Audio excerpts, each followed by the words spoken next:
وی log. آج ہم بات کریں گے Karachi water and sewerage board کے حوالے سے۔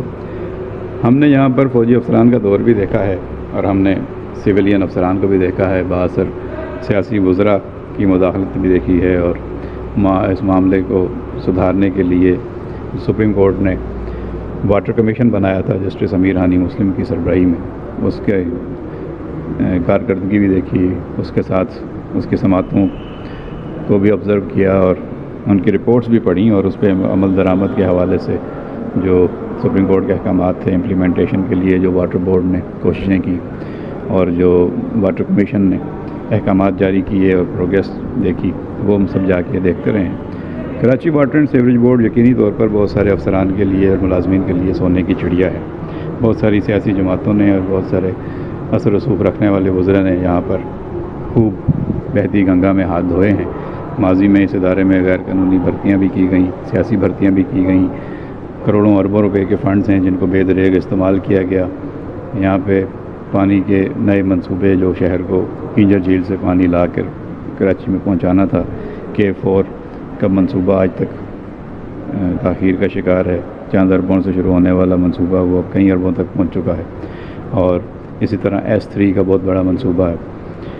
خود کراچی میں فلٹر پلانٹس جو تھے پانی کو صاف کر کے سمندر میں ڈالنا، اور ٹریٹمنٹ پلانٹس جو تھے TP1 TP2 TP3، ان سب پہ کافی بحث ہوتی رہی ہے، اور ہم نے دیکھا ہے مختلف ادوار میں کہ چیزیں جو ہیں وہ بگڑتی رہی ہیں۔ یہاں پہ میڈیکل کے اسپتالوں کے جو بلز ہے وہ بھی کروڑوں روپے تک چلے گئے، اور وہ بھی بتایا گیا کہ اس میں بے تحاشا جعلی بلنگ ہوتی تھی۔ ہم نے مختلف ادوار میں یہاں سامنے آنے والی شکایات کو بھی دیکھا۔ یہاں ایماندار افسران بھی ہیں، ملازمین بھی ہیں جنہوں نے بڑی محنت سے یہاں اس ادارے کی نیک نامی کے لیے کام کیا ہے، اور ماضی میں جو یہاں لائنیں بچھائی گئی تھیں شہر میں پانی کی اور پانی پہنچانے کا جو انتظام تھا، وہ ان افسران کی محنت، ڈیڈیکیشن، کمٹمنٹ کی وجہ سے ہی تھا۔ کراچی دنیا کا وہ منفرد شہر ہے جس کو 100 کلومیٹر سے بھی زیادہ دور سے پانی لا کر پہنچایا جاتا ہے، اور راستے میں ہلز ہیں یہاں پہ پانی اونچائی پہ چڑھ نہیں سکتا تو پمپ کیا جاتا ہے، اس لیے پمپنگ اسٹیشن بنائے ہوئے ہیں، اور پمپنگ اسٹیشنز پہ بھی اپنا الگ سے مہارت رکھنے والا سٹاف، تربیت یافتہ سٹاف جو ہے وہ کام کرتا ہے۔ لیکن دریائے سندھ سے کنجر جھیل اور کنجر جھیل سے پانی جو کراچی آتا ہے اس کو ٹریٹ کر کے لانا ہوتا ہے، اور اس کے ٹریٹمنٹ پلانٹس پر وہ کام مکمل طور پر نہیں ہو پا رہا، وہ گنجائش ہی نہیں ہے۔ ماضی میں اس پر کام کیا گیا، پھر رک گیا، دوبارہ اس کو سپریم کورٹ کے احکامات پر اور واٹر کمیشن کی ہدایات پر اس کام کو بہتر کیا گیا، تیز رفتار بنایا گیا، اور جو پانی سیوریج کا ہے جس کو شہر میں استعمال ہونے کے بعد ٹریٹ کر کے سمندر میں گرانا ہوتا ہے، اس کے ٹریٹمنٹ پلانٹس پر بھی کوئی کام نہیں ہو رہا تھا، اور وہ بھی کافی عرصے سے معاملات التوائی کا شکار تھے۔ تو ان چیزوں کو بھی دوبارہ سے فعال کیا گیا، بہتر کیا گیا، اور ہم نے دیکھا کہ جو وال مین ہوتا ہے کراچی کا، اس کے بارے میں عام لوگوں کو بڑی شکایت ہے کہ وہ بڑا طاقتور ہوتا ہے، اور وہ کل اختیارات رکھتا ہے، پانی کس علاقے میں دینا ہے، کتنا دینا ہے، کہاں دینا ہے، کب دینا ہے، کس کا پانی بند کرنا ہے، یہ سب اس کے اختیار میں ہوتا ہے، اور اس پر بہت سیاست ہوتی رہی ہے ماضی میں، اور یہ ایسا معاملہ ہے جس کو کوئی بھی آج تک مکمل طور پر سدھارنے کا دعویٰ نہیں کر سکتا۔ لوگوں نے کام ضرور کیا اور اچھے رزلٹ بھی آئے، لیکن شکایات اپنی جگہ ہیں۔ ایک تو کراچی اتنا بڑا وسیع علاقے میں پھیلا ہوا شہر ہے، اس کی آبادی اتنی زیادہ ہے کہ سب تک پانی پہنچانا ویسے بھی ممکن نہیں۔ 2-3 بڑے سورسز ہیں Karachi water and sewerage board کے، ایک تو کنجر جھیل سے پانی آتا ہے، اس کے علاوہ ہب ڈیم سے جو پانی آتا ہے وہ ڈسٹرکٹ ویسٹ میں پانی پہنچاتا ہے۔ تو ہب ڈیم جب خشک ہو جاتا ہے تو پھر اس کی کمی بھی کنجر جھیل سے آنے والی پائپ لائن کے ذریعے جو ہے پانی پہنچانے کی کوشش کی جاتی ہے۔ پھر جہاں پہ پانی نہیں پہنچ پاتا، جیسے ڈیفینس کا بہت بڑا ایریا ہے، اور اس طرح شہر کے اور کچی آبادیوں والے علاقے ہیں، وہاں پائپ لائن نہیں ہے، پانی نہیں پہنچ پاتا، تو وہاں کے لیے ٹینکر سروس متعارف کرائی گئی۔ ماضی میں ہم نے دیکھا کہ ٹینکر سروس پر جو اعتراضات آئے ان پر پھر ایک وقت آیا کہ رینجرز نے وہ سنبھالا معاملہ، لیکن ظاہر ہے کہ یہ ایک سویلین میٹر ہے، اس کو سول ادارے ہی بہتر طریقے سے ہینڈل کر سکتے ہیں۔ تو واٹر ٹینکر کے حوالے سے عوام کی شکایات بھی بہت ہیں کہ جی یہ ایک مافیا بن چکا ہے، اور اس کی وجہ سے جو ہے وہی پانی جو شہریوں کو نل کے ذریعے ملنا چاہیے وہ نہیں مل پاتا، اور واٹر ٹینکرز کے ذریعے انہیں خریدنا پڑتا ہے۔ تو یہ ایک الگ معاملہ ہے کہ اس پہ کتنے واٹر ٹینکر ہائیڈرنٹس تھے اور کتنے جو ہیں وہاں سے پانی دیا جا سکتا تھا۔ بے تحاشا مختلف ادوار میں غیر قانونی طور پر پائپ لائنیں کاٹ کر ان سے پانی چوری کر کے شہریوں کو بیچا جاتا رہا ہے، اور یہ سلسلہ ہمیشہ جاری رہا ہے، کبھی بھی یہ ختم نہیں ہو سکا۔ ہاں کم ضرور ہوا ہے، جہاں جہاں شکایتیں ملی وہاں پر اثر ہوا ہے۔ ہم نے دیکھا ہے کہ جو موجودہ مینیجنگ ڈائریکٹر کی ذمہ داریاں نبھا رہے ہیں، اسد اللہ خان انتہائی محنتی ذہین اور ذمہ دار افسر ہیں، واٹر بورڈ کے بہت سارے معاملات کو، باریکیوں کو سمجھتے ہیں، جانتے ہیں، ان کی عمر یہاں گزری ہے، ان کا کیریئر یہاں گزرا ہے، سارے افسران کو بھی جانتے ہیں۔ حکومت نے بھی ان پر اعتماد کیا اور ان کو واٹر بورڈ میں ایم ڈی کی اہم ذمہ داریاں دیں۔ Karachi water and sewerage board کے ایم ڈی کی حیثیت سے انہوں نے نمایاں کام کیا ہے اور کافی کامیابیاں حاصل کی ہیں۔ کافی پانی کی چوریاں انہوں نے پکڑی ہیں، جو پانی چوری ہو رہا تھا اس کے خلاف آپریشن کیے ہیں۔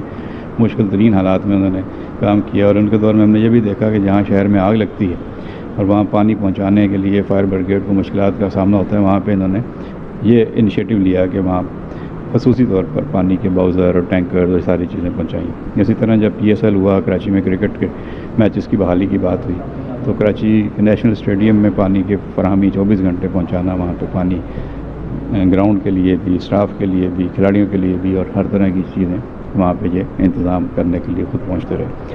اسی طرح ہم نے عاشورہ کے جلوسوں میں دیکھا کہ یہ ایم ڈی واٹر بورڈ خود وہاں شریک ہوئے، اور انہوں نے وہاں جلوسوں میں 12 ربیع الاول کے جلوس میں سب جگہ انہوں نے انتظام کرایا پانی کا ان کے راستوں پہ، اور سیوریج کی لائنوں کو صحیح کرایا تاکہ راستے میں پرابلم نہ آئے۔ تو یہ بڑے انیشیٹوز ہیں انہوں نے جو لیے ہیں، اور اپنے محکمے میں انہوں نے کافی بہتری اور بھلائی کے کام کیے ہیں۔ ابھی بھی لوگوں کو دائرے کے توقعات بہت زیادہ ہیں اور مسائل بہت زیادہ ہیں، تو بہت ساری باتیں ابھی بھی ان سے لوگ توقع لگائے بیٹھے ہیں کہ یہ بھی ہوگا، یہ بھی ہوگا۔ اپنے ملازمین کی ترقی کی پروموشن کے لیے بھی انہوں نے کام کیا ہے۔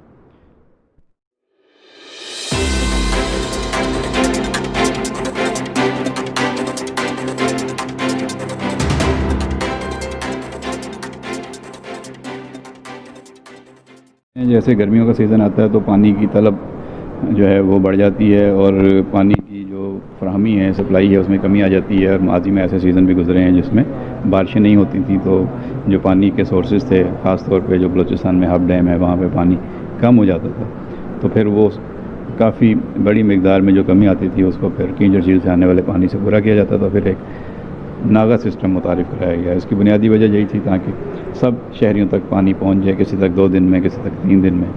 لیکن یہ سسٹم ایک دفعہ بگڑا اور اس کے بعد اس کو سنبھالنا آسان نہیں رہا، اور پھر اس میں بہت ساری کرپشن ہوئی اور اس میں بہت ساری سیاست ہوئی۔ اس کے باوجود جب واٹر کمیشن بنا تو انہوں نے کہا کہ آپ واٹر میٹرز لگائیے تاکہ ہمیں پتہ چلے کہ سورس سے پانی کتنا آپ لے رہے ہیں، شہر تک پانی کتنا پہنچ رہا ہے، اور اس کے بعد شہر کے اندر کیا نیٹ ورک ہے اور کتنا پانی کہاں تک کن دنوں میں دیا گیا ہے۔ تو یہ واٹر میٹرز بہت ضروری ہیں، جس کو ہمیشہ جو کالی بھیڑیں ہیں واٹر بورڈ کی وہ رجسٹ کرتی رہیں یا انہوں نے رکاوٹیں ڈالیں، اور بالآخر یہ جسٹس امیر ہانی مسلم نے آرڈر کیا کہ نہیں، واٹر میٹرز لگائے جائیں، پتہ چلے کہ کتنا پانی شہر میں آ رہا ہے۔ پھر کراچی میں جو ہائی رائز بلڈنگز ہیں یا جو بڑے بڑے منصوبے تھے ان کے لیے پانی کہاں سے آئے گا، اس پہ بھی لوگوں نے سوال اٹھایا۔ سپریم کورٹ نے تعمیراتی سرگرمیوں پہ بندش بھی لگائی، پھر بعد میں کافی شور مچا تو 4 منزلہ 6 منزلہ اجازت کے لیے اس کے بعد پھر انہوں نے واٹر بورڈ کی NOC بھی لازمی قرار دے دی تھی۔ اس پہ بلڈرز نے کافی شور مچایا کہ جی ہمیں NOC نہیں مل رہی اور نئے وہ منصوبوں کے لیے پانی جو ہے وہ فراہم کیا جائے اور یوٹیلیٹی کی سہولتیں جو ہیں وہ دی جائیں۔ واٹر بورڈ نے سلسلے میں پھر آباد والوں سے اور بلڈروں سے اور دیگر اسٹیک ہولڈر سے میٹنگیں کیں اور پھر یہ سلسلہ کچھ بہتر ہوا۔ تو واٹر بورڈ کی بھی یہی کوشش تھی کہ آپ قانونی طور پہ پانی لیں، بتائیں کہ کتنا پانی کہاں چاہیے، کیونکہ یہاں لوگ پانی کا بل نہیں دیتے۔ کراچی وہ شہر ہے جہاں پہ لوگ پانی کا بل ادا نہیں کرتے ہیں اور اس کو سمجھتے ہیں کہ یہ گرانٹڈ فار ہے، کوئی بھی ضرورت نہیں ہے پانی کا بل دینے کی، حالانکہ دنیا میں جو ہے وہ بڑی سختی ہوتی ہے۔ پانی کی بلوں کی ریکوری میں بھی بہت گھپلیں ہیں۔ کراچی میں جو کہ بہت بڑی انڈسٹریل اسٹیٹس ہیں، سائٹ ہے، کورنگی انڈسٹریل اسٹیٹ ہے، فیڈرل ایریا ہے، نارتھ کراچی ہے، پورٹ قاسم ہے، تو وہاں پہ بہت بڑی مقدار میں پانی استعمال ہوتا ہے، اور وہ پانی جو ہے وہ کیسے وہاں پہ پہنچایا جاتا ہے اور اس کی بلنگ کیسے ہوتی ہے اور اس میں کتنی کرپشن ہوتی ہے اور کتنے اس میں واٹر بورڈ کے افسران ملے ہوتے ہیں یا ان کی کالی بھیڑیں جو ہیں وہ وہاں پہ پیسہ بناتی ہیں، یہ ہمیشہ سوالیہ نشان رہا ہے۔ انڈسٹری کو پانی دیا جاتا ہے۔ واٹر کمیشن جب بنا تھا تو انہوں نے یہ سوال اٹھایا تھا، سپریم کورٹ میں بھی بات آئی تھی کہ زیر زمین پانی جو ہے، سب سوئل واٹر جو ہے، زیر زمین واٹر جو ہے یہ سرکار کا یا ریاست کی ملکیت ہے، اس کو کیسے استعمال نہیں کر سکتا۔ خاص طور پہ جو منرل واٹر کمپنیاں تھیں تو پھر انہوں نے کہا کہ 1 روپیہ فی لیٹر ان سے آپ ٹیکس وصول کریں. تو یہ انیشیٹو بھی لیا گیا تھا اسی وجہ سے کہ پانی جو زیر زمین ہے اس کو روکا جائے زیادہ استعمال ہونے سے، کیونکہ یہ بات سامنے آئی تھی کہ جو کلر کہار کے پاس سیمنٹ فیکٹری ہے اس نے بہت سارا پانی استعمال کر لیا تھا اور وہاں پہ جو ہندوؤں کا تالاب تھا وہ خشک ہو گیا تھا، تو اس پہ بھی سپریم کورٹ نے نوٹس دیا تھا. اسی دوران یہ بات ہوئی تھی کہ جو کراچی اور دیگر شہروں میں زیر زمین پانی استعمال کیا جاتا ہے اس کی بھی کوئی میٹرنگ ہونی چاہیے، پتہ چلنا چاہیے کتنا پانی کون استعمال کر رہا ہے اور یہ پانی کس کا ہے، اس کی ملکیت کس کی ہے، اور وہ پانی استعمال کرنے والے کتنا ٹیکس دیتے ہیں. اس وقت تک تو کوئی ٹیکس نہیں تھا، جس کا جتنا جی چاہا پانی استعمال کیا. تو یہ واٹر بورڈ کے حوالے سے بہت ساری باتیں سامنے آ چکی ہیں. جو واٹر کمیشن نے اس میں پوائنٹس اٹھائے تھے ان کو ایک ایک کر کے ایڈریس کرنے کی ضرورت تھی. ہم نے دیکھا ہے کہ موجودہ ایم ڈی اسد اللہ خان کے دور میں کافی سارے ایشوز کو ایڈریس کرنے کی کوشش کی گئی ہے، بہت سارے معاملات کو سدھارا گیا ہے. پانی جو استعمال ہوتا ہے شہر میں اس کو پھر ٹریٹ کر کے جو سمندر میں گرانا ہے وہ بھی جو پلانٹس لگے ہوئے تھے ان کو ایکٹیو کیا گیا ہے. ان کو خود چیف جسٹس ہوتے اس زمانے کے ثاقب نثار صاحب انہوں نے آ کے دیکھا، افتتاح کیا. امیر ہانی صاحب نے خود دن رات اس کو جائزہ لیا، اس کی نگرانی کی. اور ایم ڈی ہم نے دیکھا کہ اسد اللہ خان نے بھی اس میں کافی اہم کام کیا اور ان کی ٹیم اس سلسلے میں کافی ان کے ساتھ تعاون کرتی رہی. بیچ میں کچھ رکھنے ڈالے گئے، رکاوٹیں ڈالی گئیں، میڈیا ٹرائل کرنے کی کوشش کی گئی. مخالفین نے ظاہر ہے کہ وہ جن کے دم پہ پاؤں آ رہا تھا یا جن کے پیٹ پہ لاد پڑی تھی انہوں نے شور مچانا شروع کیا اور کسی طریقے سے ایم ڈی کو ہٹانے کی کوشش کی گئی، دوسرا ایم ڈی لگانے کی کوشش کی گئی. بیچ میں ایک آدھ دفعہ آرڈر بھی ہوئے، لیکن یہ سارا سلسلہ چلتا رہتا ہے. اور مجموعی طور پر اسد اللہ خان کی کارکردگی جو میں نے اتنے سارے ایم ڈیز دیکھے ہیں اور ادوار دیکھے ہیں اس میں کافی تسلی بخش اور حوصلہ افزا اور قابل ستائش.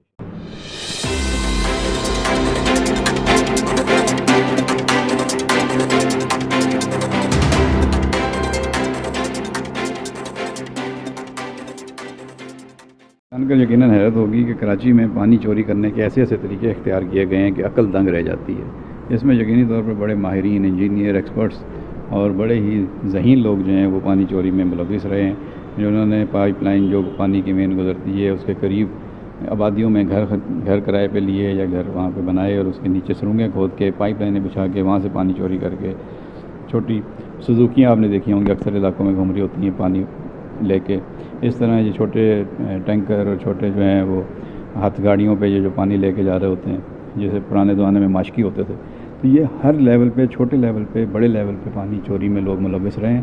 پانی ایک انتہائی منافع بخش کاروبار بن گیا ہے اور کراچی جیسے علاقے میں پانی جتنی انمول چیز ہے ان آبادیوں میں جہاں پہ پانی نہیں آتا اور جو لوگ بیچارے پانی خریدنے پہ مجبور ہیں مہنگے داموں، ان سے پوچھیں کہ پانی کا کتنا بڑا مسئلہ ہے. اس کے باوجود جو Karachi water and sewerage board ہے وہ اپنے طور پر کوشش کرتا ہے کہ جہاں جہاں شکایات ملیں، جہاں پہ چیزیں سامنے آ جائیں. میڈیا نے بڑا اس میں اہم کردار ادا کیا ہے، مختلف ٹی وی چینلز نے، اخبارات نے بڑی رپورٹنگ کی ہے، پانی چوری کے کیسز کی نشاندہی کی ہے، تصویریں دی ہیں اور ویڈیوز بنائی ہیں اور وہاں چھاپے مارے ہیں. اور کافی چھاپے مار کارروائیوں میں ہائیڈرینٹس بھی بند کیے گئے ہیں.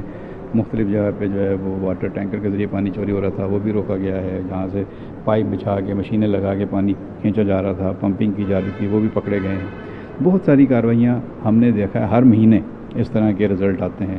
Karachi water and sewerage board کے جو پبلک ریلیشن کا ڈپارٹمنٹ ہے، رضوان صاحب اس کے سرگرم رہنما ہیں، افسر ہیں، وہ اس طرح کی چیزیں بھیجتے رہتے ہیں اور سارے میڈیا کو اس کا پتہ چلتا رہتا ہے. اور اسی طرح جو باقی شعبے ہیں ان سے بھی میڈیا کے لوگوں کا انٹریکشن رہتا ہے، تو پتہ تو چلتا رہتا ہے کہ کہاں کہاں کیا کیا وارداتیں ہو رہی ہیں، چوریاں ہو رہی ہیں، کارروائیاں ہو رہی ہیں، بدعنوانیاں ہو رہی ہیں اور ان کو روکا بھی جاتا ہے. ان کا لائیو ایکشن بھی ہوتا ہے. اخبارات میں آپ خبریں بھی پڑھتے ہوں گے، ٹی وی پہ بھی خبریں آتی ہیں، انٹرویوز بھی آتے ہیں لوگوں کے، ایم ڈی کے اور وزراء کے. پیپلز پارٹی کے دور میں بہت سارے کام ہوئے ہیں واٹر بورڈ کے لیے اور اس سے پہلے ایم کیو ایم کے دور میں کافی کام ہوا ہے. لیکن شہریوں کی توقعات بہت زیادہ ہیں، شہریوں کے مسائل اور مشکلات بہت زیادہ ہیں اور ان کو ایڈریس کرنے کے لیے بہت ہی زیادہ انرجیٹک، متحرک اور جو اصل چیز ہے ون ونڈو آپریشن چاہیے. شہریوں کے مسائل بھی ون ونڈو آپریشن کے تحت حل ہو جائیں اور ایک چین آف کمانڈ بھی ایسی ہو کہ فوری طور پہ فیصلے ہوں اور رکاوٹیں نہ ڈالی جائیں اور سیاست نہ ہو. تو اس میں جو یونینز ہیں ان کا بھی بڑا رول ہے اور جو سیاسی جماعتوں کی مداخلت ہے اس نے بھی کافی مسائل پیدا کیے ماضی میں. تب آہستہ آہستہ یہ چیزیں، یہ جو مسائل کے بادل تھے وہ چھٹ رہے ہیں اور واٹر بورڈ بحالی کی طرف جا رہا ہے. لیکن اب کراچی میں جو سب سے بڑا مسئلہ آنے والے دنوں میں درپیش ہوگا وہ کراچی کی بہت ساری پرانی لائنیں ہیں جو 60 میں 70 میں 80 کی دہائی میں ڈالی گئی تھیں، اب وہ ان کی عمر ختم ہوتی جا رہی ہے، انہوں نے اب ریپلیس ہونا ہے. اور اس سلسلے میں ورلڈ بینک نے بھی ایک بہت بڑا پروجیکٹ جو ہے وہ واٹر بورڈ کے ساتھ ڈسکس کر رکھا ہے، اور شہر کے اندر کھدائی ہونی ہے اور یہ پانی ختم ہونا ہے. ابھی یہ نہیں پتہ کہ جو K4 سے جو پانی آنا ہے، جو ایک ساتھ لے کے آنے کا ڈیزائن کیا جا رہا ہے، اور اس میں یہ پانی جب کراچی شہر میں انٹر ہو جائے گا، پہنچ جائے گا، تو اس کے آگے ڈسٹریبیوشن کیسے ممکن ہوگی؟ پرانی بوسیدہ لائنوں سے تو ممکن نہیں ہو سکتی. اس کے لیے نئی لائنیں بچھانی پڑیں گی، اور اس کے لیے پھر ایک دفعہ شہر کو کھودنا پڑے گا، مختلف علاقوں میں یہ کام شروع ہوگا. تو یہ آن گوئنگ پروجیکٹ ہے، اور اس میں 100-150 ارب روپے چاہیے ہوں گے، اور جو اس میں تاخیر ہوگی یہ لاگت اور اس کا تخمینہ اور بڑھتا چلا جائے گا. اس کے باوجود امید اور توقع یہی ہے کہ واٹر بورڈ اپنی کارکردگی بہتر بناتا جا رہا ہے اور شہریوں کے لیے صورتحال بہتر ہوگی. لیکن جس طرح آبادی میں اضافہ ہو رہا ہے، اور اگر دریائے سندھ میں کراچی کا شیئر نہ بڑھایا جا سکا، جس کی ابھی تک ہونے والی تمام کوششیں بے سود رہی ہیں، اور پھر آگے چل کر ماہرین یہی کہتے ہیں کہ سمندری پانی کو میٹھا کرنے کا ہی آپ کو ایک آپشن ہوگا جس پہ کام کرنا ہوگا. مہنگا ہے لیکن اس پہ جانا پڑے گا، جس طرح دیگر ملکوں میں سمندری پانی کو میٹھا کر کے استعمال کیا گیا، یا کم از کم روزمرہ استعمال کے لیے اسے بہتر بنایا جائے. اسی طرح جو شہر میں پانی استعمال ہو رہا ہے اس کو ٹریٹ کر کے کم از کم اس کو دوبارہ شہر کے اندر کوئی دوبارہ اس کو گردش دینے کا یا زیر استعمال لانے کا طریقہ ڈھونڈنا پڑے گا. اس طرح کے بہت سارے پرپوزلز ہیں. اس پہ ہم آئندہ ویلاگز میں آپ کے ساتھ معلومات شیئر کریں گے. ہم واٹر بورڈ کے افسران سے بھی بات کرائیں گے اور ان سے بھی معلومات لیں گے، اور اس سلسلے میں جو عوامی شکایات ہیں وہ بھی آپ کے سامنے لائیں گے، اور اب تک جن شکایات پر اقدامات ہوئے ہیں، ازالہ کیا گیا ہے، اور کیا انیشیٹوز ہوئے ہیں، واٹر بورڈ نے کیا کیا اسٹیپس لیے ہیں، کمپلین سیل پہ کیا اثر پڑا ہے اور کس طرح ایکشن ہوتا ہے، یہ ساری چیزیں آپ کے پاس واٹر بورڈ کی آئندہ ویلاگز میں ہم آپ کو پیش کریں گے. آج بنیادی مقصد یہی تھا کہ واٹر بورڈ کے بارے میں اویئر کیا جائے، اور آپ بھی اس سے مطلب فیڈ بیک دے سکتے ہیں. آپ کا کیا تجربہ مشاہدہ ہے، جو بھی چیزیں آپ کے نوٹس میں ہوں، اگر کوئی شکایتیں ہیں، کوئی آپ نشاندہی کریں، وہ بھی ہم واٹر بورڈ کے اعلیٰ حکام تک پہنچائیں گے، اور ان مسائل کو حل کرنے میں اپنا کردار ادا کرنے کی کوشش کریں گے. خواہش یہی ہوگی، کوشش یہی ہوگی کہ واٹر بورڈ کی کارکردگی میں بہتری آئے، عوامی مسائل میں کمی آئے، اور چیزوں کو بہتر بنایا جائے، اور آپس میں کوارڈینیشن کو فروغ دیا جائے. مقصد وہی ہے کہ بہتر سروس ہو، اور جہاں پانی نہیں پہنچ رہا وہاں پہ مسائل حل ہوں، جہاں پانی پہنچ رہا ہے اور سیوریج کے مسائل ہیں ان کو بھی بہتر کیا جائے. لوگوں کی شکایت بہت زیادہ ہیں اور فنڈز بہت کم ہیں، اور عملہ کی ایک ریسٹرکشن ہے یا وسائل کی کمی ہے. اس کے باوجود ان کو ایکسپیڈائٹ کرنے میں ہم اپنا کردار ادا کرنے کی کوشش کریں گے. آپ ضرور فیڈ بیک دیجیے گا. بہت شکریہ. اجازت. اللہ نگہبان.